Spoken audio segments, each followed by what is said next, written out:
Good evening and a very warm welcome to Radio and Television Tonga news package for the hour. Making headlines, police confirms 2 road fatalities from a road accident this morning. Tonga and Bahrain established diplomatic relations, and 1 million plants to be planted throughout Tonga by 2023. We'll have these and more stories later on in the bulletin. Now for the stories in detail. The Deputy Police Commissioner, David Vailea, has confirmed 2 road fatalities from a road accident this morning. The accident took place at the Taufa'aha Road in Nuku'alofa, taking the life of a male driver and 1 female passenger from 5 people of a vehicle who headed west at high speed, where the driver lost control and swerved to crash onto an electric pole on the opposite side. Meanwhile, the remaining 3 passengers are sustaining serious injuries and are currently in the intensive care unit of Vaiala Hospital. It is suspected that driving under the influence of high speed contributed to the incident. Vailea urged the public to value their lives and make responsible decisions, especially when alcohol and speeding is involved. The incident has stalled up road fatalities to 10 so far this year.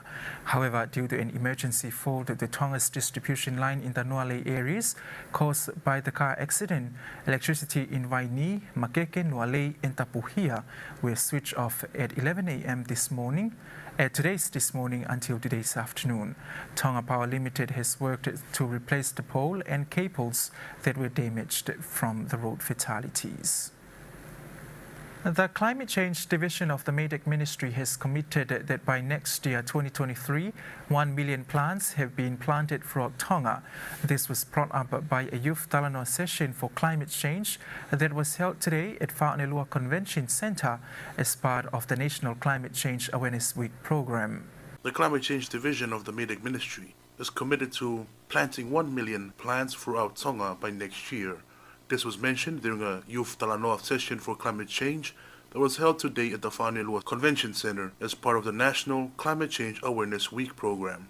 During the Talanoa session, the High Commissioner of the United Kingdom to Tonga, Her Excellency Lucy Joyce, said this is a successful program in organizing young people to participate in a debate about climate change to educate and enhance their awareness. She added Tonga is taking the lead in submitting the National Distribution Contributed DDC to the United Nations. If we are really to tackle the issue of climate change today and in the future, we need the youth of today, the youth of Tonga and the world, to take action and encourage others to take action, to hold us to account. I am delighted to see your efforts in helping raise awareness of climate change here in Tonga and to help the Tongan people as a whole understand the absolute importance of what they can do, particularly in their local communities, to achieve Tonga's targets and goals in fighting climate change. The UK is committed to working with all countries, joining forces with civil society, businesses and those on the front line of climate change to inspire climate action. Our support today is just one part of our and your commitment to building a resilient Tonga. I wish you every success. Tua ofa atu, malo pito. Meanwhile, the CEO of the Ministry of MEDEC, Paolo Ma'u, said that climate change will be among the number of issues debated at the United Nations General Assembly next month, or COP27, which will be held in Egypt. Well, the Paris Agreement is a legal document for global greenhouse gas emissions. It is much more than an environmental agreement. Given the adverse impacts of climate change on human health and their ecosystems, which humans depend on for environmental and socio-economic sustenance, the Paris Agreement should also be looked at as one of the most profound tools to defend the quality of life for today's youth. In other words, the Paris Agreement is not only intended for the benefit of us today, but also for the generations to come. One of the requirements of the Paris Agreement is a pledge from the member countries, which is known as the Nationally Determined Contributions, or the NDC. Bobby, you heard about it. Tonga is number one, or the foremost NDC is 50% renewable energy generation by 2020, which we hope to achieve probably next year, given the delays from COVID impact. The theme for this year's Climate Change Awareness Week 2022 is Building a Resilient Tonga. The Kingdom of Tonga and the Kingdom of Bahrain have formally established diplomatic relations on Monday. The Honourable Prime Minister Wakawa Meliko and Bahrain's Minister of Foreign Affairs, His Excellency Dr. Abdulatif bin Rashid Al Sayani, signed a joint communique to formalize the diplomatic relations between the Kingdom of Tonga and the Kingdom of Bahrain on the sidelines of the 77th session of the United Nations General Assembly in New York. Tonga's Foreign Affairs Minister Honourable Fekita Maloa Utoikamanu, Tonga's permanent representative to the United Nations, His Excellency Ambassador Vaingatone, and other members of Tonga's delegation to the United Nations General Assembly high-level meetings were also in attendance. The formalization of the diplomatic relations signifies a mutual trust and respect between the two kingdoms. It will enhance and promote mutual understanding and strengthen the friendship and cooperation in economic and social cooperation, such as climate change, education, and cultural ties. According to a statement, Her Majesty's government looks to close collaboration to strengthen the country's mutual interests in true multilateralism, improve global governance, and enhance peace and security between our two countries. Reporting for Radio and Television Tonga News, I'm Alice Tupo. A senior officer from the Ministry of Fisheries, Loslini Loto'ahea, participated in the 7th International Marine Debris Conference that was held in Busan, Republic of Korea on the 18th and the 19th of this month. Alice Tupo takes up that story. The purpose of this conference is building on the momentum of past international marine debris conferences by bringing together governments, industry, academia, civil society, and all relevant stakeholders to discuss the latest science, strengthen collaborations, find solutions, and catalyze action to address the urgent global problem of marine litter and plastic pollution. Loslini Loto'ahea spoke to Radio and Television Tonga News that concerns were raised about littering in the ocean during the conference. One of the main problems that the world faces is marine species being harmed and affected due to massive amounts of rubbish that humans are dumping in the ocean. Loto'ahea adds that one of the issues raised by members during the conference was the priorities and gaps in implementing the conventions that Tonga have signed an agreement with. It includes the Marble Convention, London Convention, and FAO voluntary guidelines implementation on marking the fishing gear. The Ministry of Fisheries are doing their best in forming policies to ensure that fishing boats will follow rules in keeping rubbish inside the vessels until they dock somewhere and they put them in rubbish bins. Tonga uses the FAO voluntary guidelines implementation to mark fishing gear, and it has been going well with the Ministry of Fisheries according to Fisheries Management Act 2002. This is an agreement policy with licensed fishing boats to ensure they won't litter during sea travel or dispose of unused materials for fishing or release oil into the ocean, as it will affect marine species. If observers report any littering from the fishing boats, offenders will be fined. Tonga has also signed the Port State Measure Agreement under the FAO, which helps fishing boats to follow the rules during their travels. The Ministry of Fisheries inspect all boats who depart and enter Tonga's ports. Pacific member countries of the Glow Litter project, including Tonga, Solomon Islands, and Vanuatu.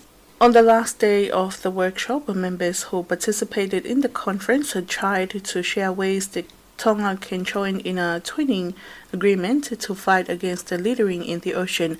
This includes the formation of policies, law, and ways that can raise awareness. Reporting for Radio and Television Tonga News, I'm Alice Tupo.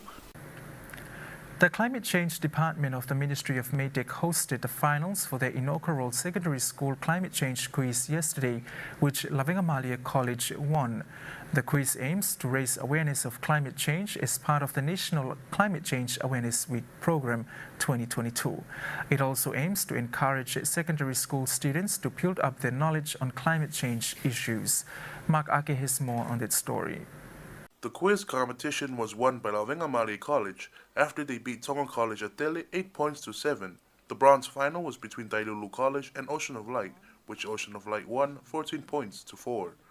The guest of honor at the program, the CEO of the Ministry of Education and Training, Dr. Dankina Steen, says climate change is affecting people's health, their ability to grow food, their work and safety, and she's hoping that more schools will join next year. The Tonga national curriculum has been reviewed, and we are in the process of writing the new one, and the new one would include a lot of on climate change. Right from early years, young children are taught basic knowledge about the weather. For example, in Class 3 Science, students are specifically taught to recognize the normal weather patterns like rain, storm, drought, etc., and also the measurements that are involved in looking at the heat, the coldness of it, amount of rainfall, and so forth. The Ministry of Education will work closely, as I said before, with the Department of Climate Change to develop the relevant teaching resources for climate change. Meanwhile, the CEO of the Ministry of MEDEC, Paula Ma'u, says the quiz competition aimed to encourage the students to broaden their knowledge on climate change, since a lot of natural disasters have occurred and it's affecting Tonga, like the volcanic eruption and tsunami earlier this year. As we're all aware, we are the second most at-risk country in the whole world to natural disasters. We're in the Pacific are the most vulnerable people to the adverse impact of climate change, which is the sea level rise, coastal erosion, intense cyclones are affecting our very livelihood and existence, and so on.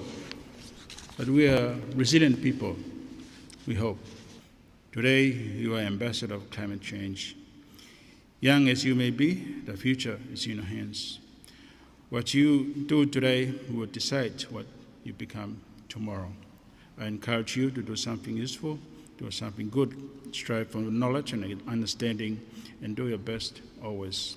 As a small island nation on the front line of climate change, we need strong, young, caring, and responsible stewards of our environment and people to build our resilience so that we are stronger in the face of calamity.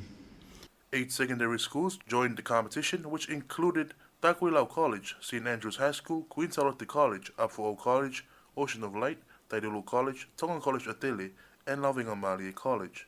The theme for National Climate Change Awareness Week 2022 is Building a Resilient Tonga. And knowing people with Alzheimer and dementia is the commemoration theme of the 2022 World Alzheimer Day.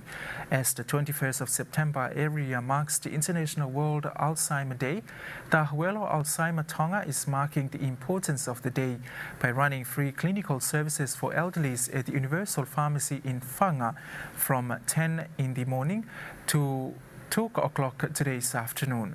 The Hawelo Alzheimer's organization believes that the number of people suffering from Alzheimer in Tonga has risen this year compared to last year, and this was proven by the increased number of turnouts to receive special medical attention related to Alzheimer last year.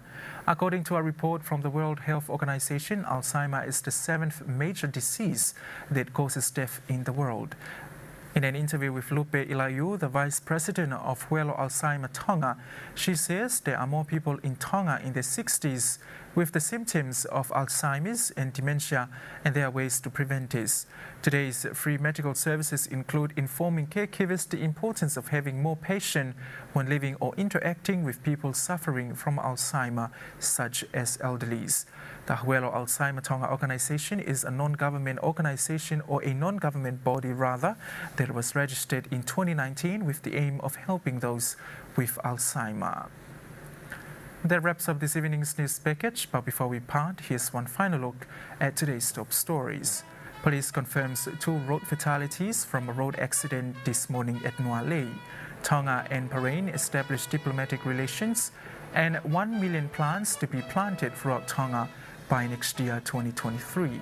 And that's it for tonight. Thank you for your company. I'm Vaifunato Paula. Good evening.